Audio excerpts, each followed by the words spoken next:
इस सीरीज़ में आज हम डिस्कस करेंगे head injury, most demanding topic, 10 marks question. तो जो हेड इंजरी टर्म है वो किसको इंडिकेट करता है? Injury to scalp, skull and brain. अगर क्लासिफिकेशन की बात करें तो ओपन हेड इंजरी और क्लोज में कोई लीकेज नहीं होता, बट ओपन में लीकेज होगा। लीकेज किस तरीके से होता है? सबसे पहले स्कल में फ्रैक्चर होगा, फिर क्या होगा? फ्रैक्चर हुआ स्कल में, उसके बाद associated with tears of the dura and arachnoid, result होगा leakage of CSF either external environment और बेस ऑफ द स्कल। ठीक है, example CSF rhinorrhoea, CSF otorrhoea. अगर इसके टाइप की बात करें, टाइप ऑफ इंजरी के बेस पे क्लासिफिकेशन, तो ब्लंट इंजरी और मिसाइल मोस्टली ओपन रहेगा, और जो ब्लंट है वो ओपन भी हो सकता है, क्लोज भी हो सकता है। ब्लंट इंस्ट्रूमेंट से होती है, इसमें एक्सेलरेशन और डिसेलरेशन दो टाइप में बांटा है। इसके पैथोलॉजी की बात करें तो प्राइमरी लीजन और सेकेंडरी लीजन। तो प्राइमरी में diffuse neuronal damage, searing lesions, contusion, laceration, और सेकेंडरी में swelling, haemorrhage, extra dural haematoma, sub dural, intracerebral haematoma और इन्फेक्शन। प्राइमरी लीजन्स में क्या क्या आएगा? डिफ्यूज न्यूरोनल डैमेज, जिसमें सबसे पहला है diffuse neuronal damage. Blunt injury हुई तब इस तरीके के न्यूरोनल डैमेज होते हैं। 14 आवर्स के बाद अपन को चेंजेस देखने को मिलेंगे, और ये 1 वीक तक रहेंगे चेंजेस। प्रोलॉन्ग अनकॉन्शियसनेस रहेगी और सेरिंग लीजन्स। सेरिब्रल कंकशन में क्या होगा? कॉन्शियसनेस में अल्ट्रेशन होगा। विदाउट स्ट्रक्चरल डैमेज, कोई स्ट्रक्चरल डैमेज नहीं होता। Non penetrating traumatic brain injury की वजह से ये सेरिब्रल कंकशन में कॉन्शियसनेस लॉस होती है। Loss of consciousness, amnesia, confusion, memory loss होगी, कन्फ्यूज़न, कॉन्शियसनेस लॉस हो जाएगी, widespread degeneration of white matter, spasticity of all 4 limb और डिमेंशिया, मेमोरी वीक रहेगी, कन्फ्यूज़न रहेगा। ठीक है, कंट्यूजन लेसरेशन में नेकेड आई चेंजेस देखने को मिलेंगे, पायामीटर टोन हो जाएगा। कंट्यूजन जो है वो गायरा पे होगा, और सुमिट ऑफ गायरा पे कंट्यूजन होते हैं। Blood seeps into the subarachnoid space, acute subdural haematoma, intracerebral haemorrhage, brain oedema, contusions, corpus callosum. Contusion कहाँ पे होगा? Frontal temporal lobe, corpus callosum, cerebral brain stem. फिर इसके बाद आता है सेकेंडरी लीजन, जिसमें ब्रेन में स्वेलिंग के साथ में क्या क्या फीचर रहेंगे? एडिमा, वीनस कंजेशन, जो कि एग्रावेट होगा हाइपोक्सिया के द्वारा। जैसे कहीं रेस्पिरेटरी इंसफिशियंसी हुई, उसकी वजह से हाइपोक्सिया, तो उससे स्वेलिंग एग्रावेट होगी। और सीवियर बर्न, ब्रेन कंप्रेशन के द्वारा भी ये भी इसका फीचर रहेगा। ठीक है, मैलिग्नेंट सेरिब्रल एडिमा, जिसकी वजह से 100% मोर्टालिटी रहेगी, और बच्चों में, चिल्ड्रंस में 100% मोर्टालिटी मैलिग्नेंट सेरिब्रल एडिमा की वजह से। इंट्राक्रेनियल हेमरेज की बात करें तो एक्स्ट्रा ड्यूरल, सब ड्यूरल हेमरेज रहेगा, जिसमें these cause compression of brain, rise in intracranial pressure and death.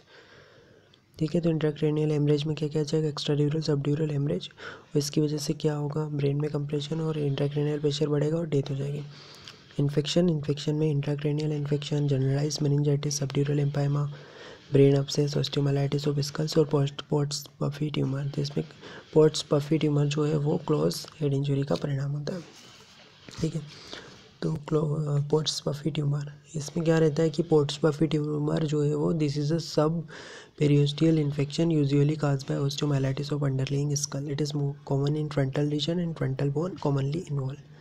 ठीक है, तो ये क्रोनिक सुपरयोरिटी ओटाइटिस मीडिया को भी पोर्ट्स पफी ट्यूमर फॉलो करता है। ठीक है, तो सब पेरियोस्टियल इन्फेक्शन होता है पोर्ट्स पफी ट्यूमर में। बोगी स्वेलिंग रहेगी फ्रंटल रीजन में। ठीक है, अब cause of death in head injury, क्या कारण है कि डेथ हो जाती है? तो इसमें एग्रावेशन होता है ब्रेन स्वेलिंग का, ऐसे हाइपोक्सिया की वजह से।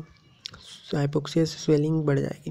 ठीक है, तो इसलिए एंटी एडिमा देंगे, वेंटिलेशन पे रखेंगे। सीजर्स, कॉन्शियसनेस लॉस होने की वजह से। Chest injury, intracranial compression, haematoma, brain swelling, infection, इन सब काज की वजह से डेथ होती है। Cushing triad of raise intracranial pressure, intracranial pressure बढ़ने का कारण क्या है? उसका कुशिंग ट्रायड है। ब्रेडिकार्डिया, हाइपरटेंशन और इरेगुलर मतलब इंट्राक्रैनियल प्रेशर बढ़ गया तो उसके 3 सिम्टम कौन कौन से रहेंगे, तो वो रहेंगे इंट्राक्रैनियल प्रेशर बढ़ने की कुशिंग ट्रायड में 3 चीज़ें आएगी, ब्रेडिकार्डिया, हाइपरटेंशन और इरेगुलर रेस्पिरेशन, तो Cushing triad of ICP। Then इसके बाद आता है रिससेक्टाइजेशन एंड सपोर्ट, जिसमें admission is indicated when history of unconsciousness, fracture, temporal bone, post traumatic seizures, no medical facilities near by. मतलब ट्रीटमेंट की बात कर रहे हैं। सबसे पहले रिससेक्टाइजेशन सपोर्ट देंगे, तो एडमिशन कब करेंगे, जब अनकॉन्शियसनेस की हिस्ट्री मिले, फ्रैक्चर मिले टेम्पोरल बोन का, सीजर्स, ट्रॉमा के बाद है, कोई मेडिकल फैसिलिटी नहीं मिली।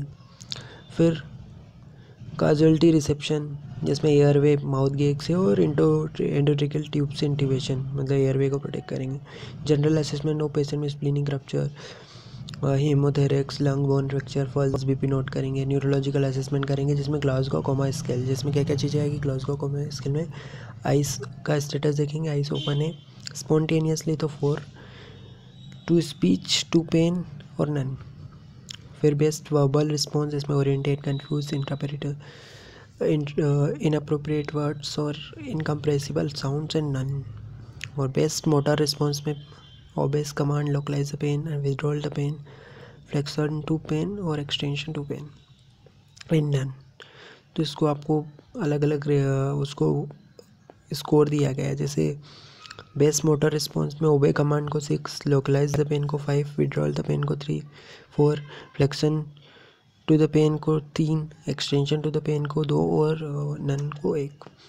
कोई रिस्पॉन्स नहीं मिले तो 1। जैसे आइस में स्पॉन्टेनियसली ओपन रहेगी तो 4, टू स्पीच 3, टू पेन 2 और नन में 1। ठीक है, तो ग्लासगो कोमा स्केल का स्कोर 15 होना चाहिए, मिनिमम इसका 3 रहता है, और कोमा का पेशेंट जो रहेगा उसमें ग्लासगो कोमा स्केल का स्कोर 8 से कम मिले, 8 मिले। केयर ऑफ अनकॉन्शियसनेस, तो रायल ट्यूब से एस्पिरेशन कराएंगे।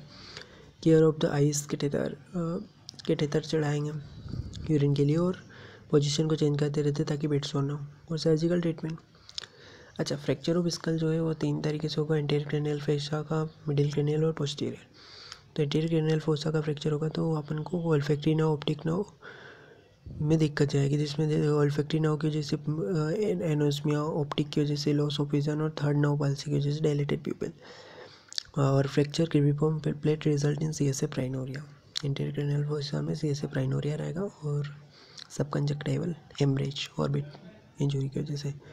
मिडिल क्रेनियल फोसा में एपिस्टेक्सिस, जिसमें वीनस स्पिनोइडल साइनस में फ्रैक्चर की वजह से एपिस्टेक्सिस हो रही है। CSF कहाँ से आएगा, ईयर से। और 7th नर्व पाल्सी मेनली होगी, और 6 to 8 nerve palsy rarely.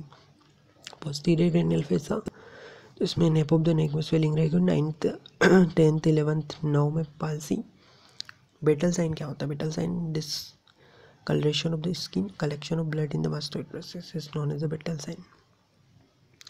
Homeopathic remedies की बात करें तो अर्निका मोंटाना, सिक्यूटा विरोसा, नेटमसल, belladonna, phosphorus, opium, carbo veg, lachesis, सेलिबोरस, साइबेरिकम।